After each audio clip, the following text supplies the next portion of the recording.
सुप्रभात बच्चों। आज हम पढ़ेंगे पाठ 1 भाषा, लिपि और व्याकरण। तो आइए पढ़ते हैं, पाठ से जुड़िए। पिछली कक्षाओं में आपने भारत के विभिन्न राज्यों में बोली जाने वाली भाषाओं के बारे में पढ़ा है। अब आप निम्नलिखित राज्यों में बोली जाने वाली भाषाएं लिखिए। कौन से राज्य में कौन सी भाषा बोली जाती है, आज हम उसका अभ्यास करेंगे। उत्तर प्रदेश में कौन सी बोली जाती है? हिंदी। हिंदी भाषा उत्तर प्रदेश में बोली जाती है। तमिलनाडु में तमिल,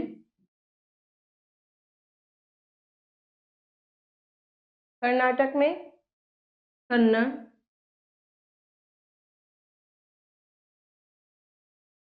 केरल में मलयालम,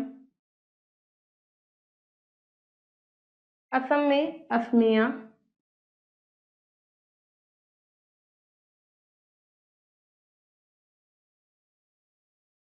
पंजाब में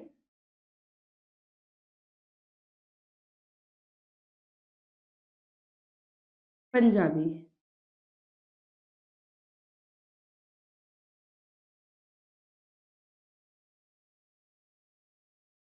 उत्तर प्रदेश में हिंदी बोली जाती है, तमिलनाडु में तमिल बोली जाती है, कर्नाटक में कन्नड़ बोली जाती है, केरल में मलयालम बोली जाती है, असम में असमिया और पंजाब में पंजाबी भाषा बोली जाती है। तो हम आगे पढ़ते हैं। भाषा शब्द की उत्पत्ति संस्कृत के भाष धातु से हुई है, जिसका अर्थ होता है बोलना, अर्थात केवल मनुष्य द्वारा मुख से निकली सार्थक ध्वनियां जो पूर्ण रूप से अर्थ स्पष्ट करती हैं, भाषा कहलाती है। जो भी सार्थक शब्द होते हैं, जैसे मैं आपसे बात कर रही हूँ, आपको पता चल रहा है कि मैं क्या बोल रही हूँ, वो सार्थक शब्द है, तो वो क्या कहलाती है? भाषा कहलाती है। उपयुक्त चित्रों में दादाजी, दादी जी द्वारा बात को बोलकर कहा गया और राधिका द्वारा उसे सुनकर समझा गया, यही भाषा है। जैसे कि आप चित्र में भी देख रहे होंगे, दादी क्या कह रही है? राधिका जरा मुझे पूजा की थाली देना। दादी ने बोला है उसको, तो राधिका ने देखिए उसको समझा, अभी लाई दादी जी। दादी ने क्या करा? राधिका को बोला और राधिका ने समझा, यही भाषा है। सर्वप्रथम भाषा का उद्भव बोलकर ही हुआ है, लेकिन धीरे धीरे मनुष्य को अपने विचार संजोगा रखने की आवश्यकता पड़ी। भाषा क्या है? जो बोलकर की जाए, जैसे मैं आपको समझा रही हूँ और आप उसको समझ रहे हैं, ये है भाषा। पर कुछ टाइम बाद क्या हुआ? मनुष्य को अपनी जो बातें हैं वो संजोगा रखने की आवश्यकता पड़ी। तो देखिए मनुष्य ने क्या करा, तब उसने लिखकर विचारों को व्यक्त किया। अपने विचार क्या करा? एक उस पे लिखकर संजो कर रखे। स्पष्ट किया। इस प्रकार स्पष्ट है कि हम अपने विचारों को लिखकर भी प्रकट कर सकते हैं। जैसे चित्र में पेड़ पर बोर्ड पर लिखकर जो बात कही गई है उसे हम स्पष्ट रूप से समझ पा रहे हैं, अर्थात यह भी भाषा है। जैसे कि अभी आप देख रहे हैं, ये पेड़ है, पेड़ पर क्या लिखा है? वृक्ष लगाओ जीवन बचाओ। ये लिखा है पर हम इसको समझ पा रहे हैं। इस चित्र में बोलकर समझाया गया है, ये भी भाषा है। और जब मनुष्य को जरूरत पड़ी अपने विचारों को संजो कर रखने की, तो उसने पेड़ पर वृक्ष लगाओ जीवन बचाओ ये लिख दिया, इसको भी हम समझ पा रहे हैं। भाषा वह साधन है जिसके द्वारा मनुष्य अपने भावों और विचारों का आदान प्रदान करता है। भाषा क्या है? अपने विचारों का आदान प्रदान करना। मैं आपको समझा रही हूँ, आप उसे समझ पा रहे हैं। विश्व के सभी देशों की अपनी अपनी भाषाएं हैं।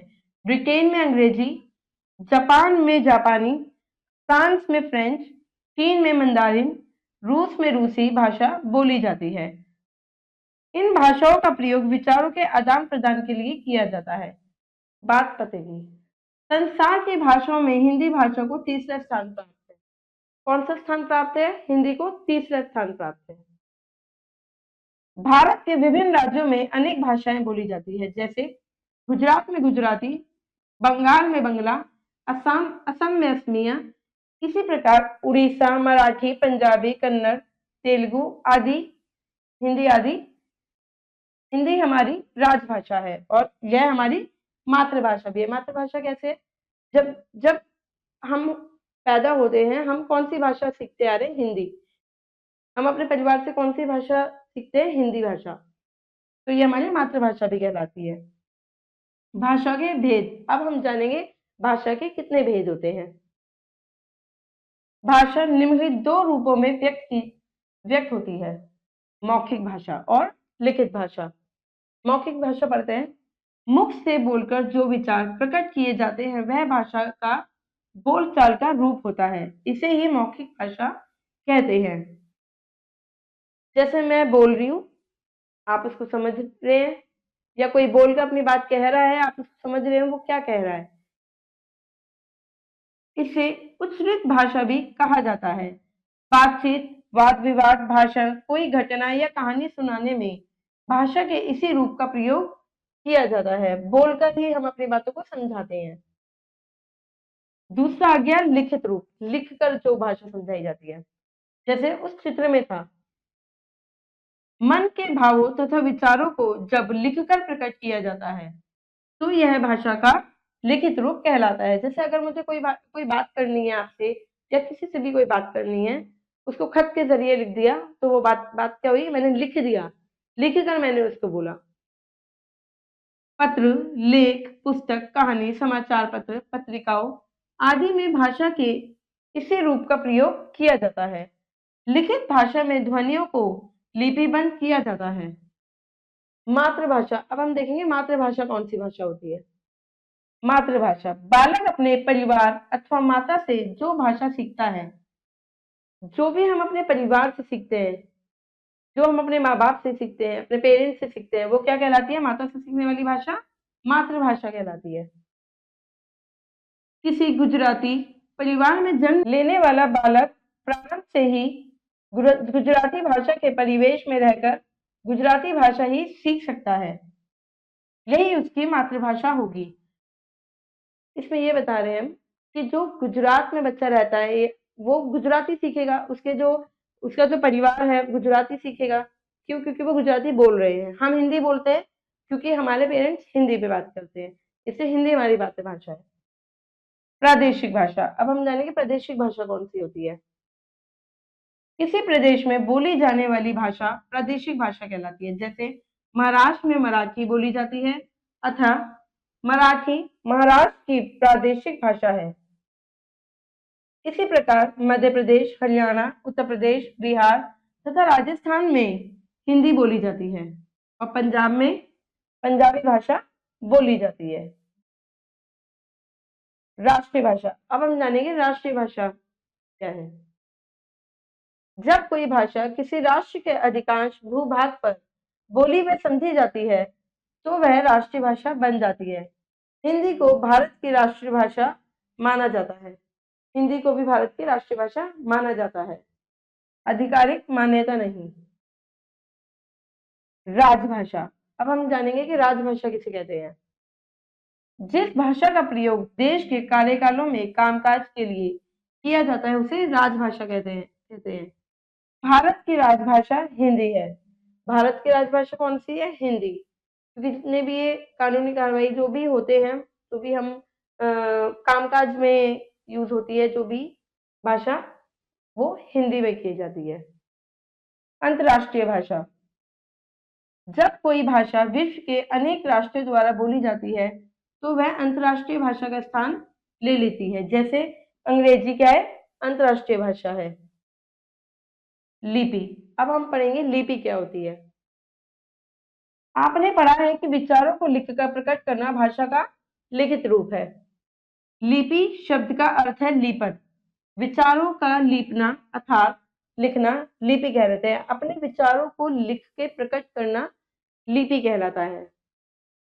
ध्वनियों को लिखने की विधि या ढंग को लिपि कहते हैं। संसार में अनेक भाषाएं बोली जाती हैं, प्रत्येक भाषा की लिपि को अलग अलग नाम दिया गया है। हिंदी भाषा को देवनागरी लिपि में लिखा जाता है। हिंदी भाषा को देवनागरी लिपि में लिखा जाता है।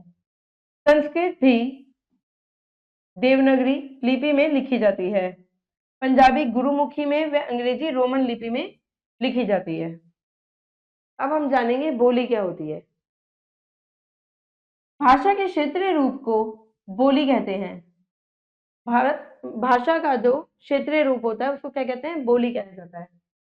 यह किसी क्षेत्र विषय में ही वहां के निवासियों द्वारा मौखिक रूप से विचारों के आदान प्रदान का साधन होती है। भाषा की अपेक्षा बोली का क्षेत्र सीमित होता है। भाषा का व्यापक होता है और जो बोली होती है वो सीमित क्षेत्र में बोली जाती है। भाषा भारत में बोली जाने वाली प्रमुख बोलियां हैं। जो भारत में बोली जाती है प्रमुख बोलियां कौन कौन सी हैं?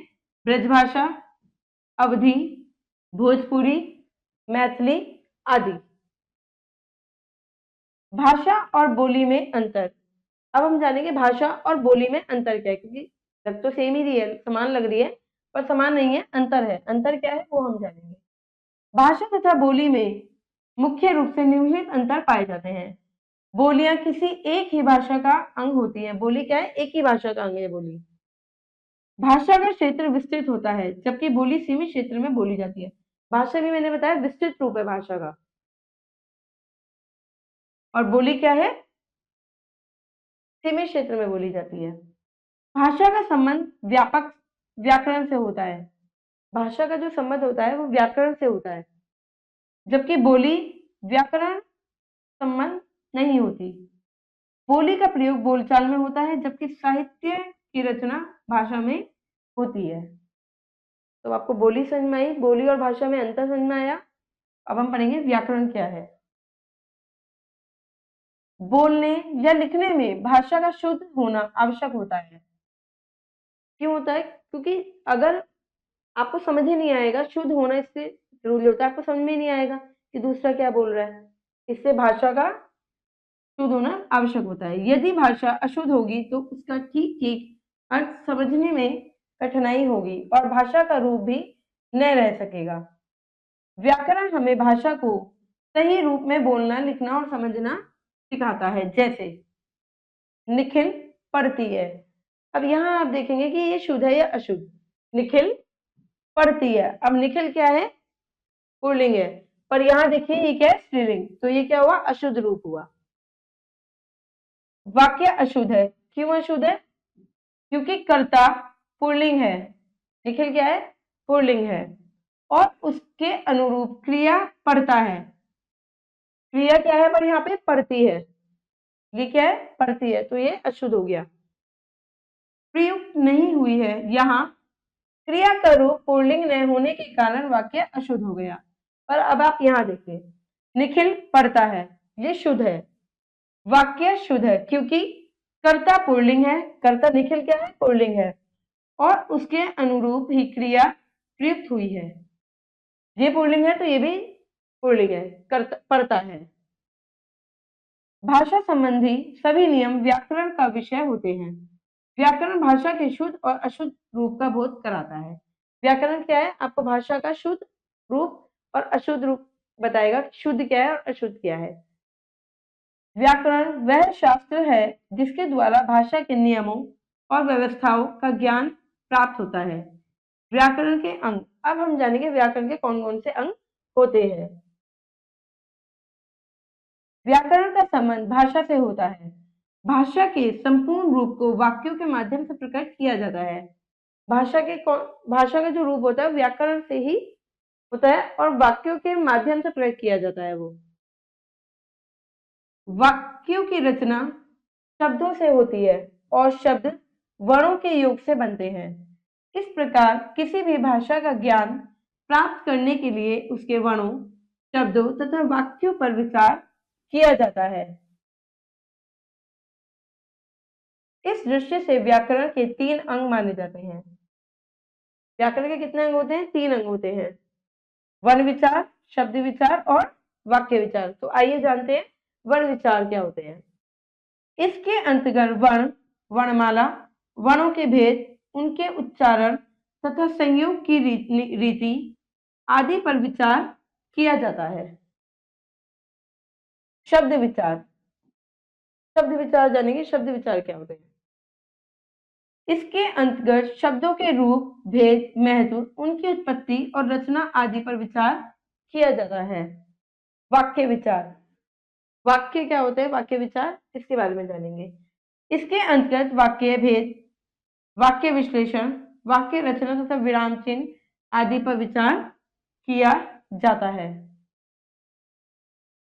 पाठ का सार। भाषा बोलकर या लिखकर विचारों और भावों का आदान प्रदान करने का साधन है। भाषा क्या है? बोलकर या लिखकर अपनी बातों को, बोलकर या फिर लिखकर अपनी बातों का आदान प्रदान, अपनी बातों को समझाना भाषा कहलाता है। भाषा के मुख्य दो रूप होते हैं, मौखिक और लिखित। ये आपको पता ही है, मौखिक जो मैं बोल रही हूँ, लिखित लिखना, दो रूप होते हैं भाषा के। सीमित क्षेत्र में बोला जाने वाला भाषा का स्थानीय रूप बोली होती है। जो सीमित क्षेत्र में बोली जाती है वो भाषा का रूप कौन सी होती है? बोली। ध्वनियों को लिखने का ढंग को लिपि कहते हैं। हिंदी भारत की राजभाषा है। सरकारी कामकाज और शासन तथा जनता के बीच की संपर्क भाषा को राजभाषा कहते हैं। व्याकरण भाषा के शुद्ध रूप का ज्ञान कराता है। व्याकरण क्या है? भाषा के शुद्ध रूप को ज्ञान कराता है। तो बच्चों ये अभ्यास है, ये अभ्यास आप खुद करेंगे। आशा करती हूँ आपको ये चैप्टर समझ में आया होगा। अब हम मिलेंगे अगली कक्षा में। धन्यवाद।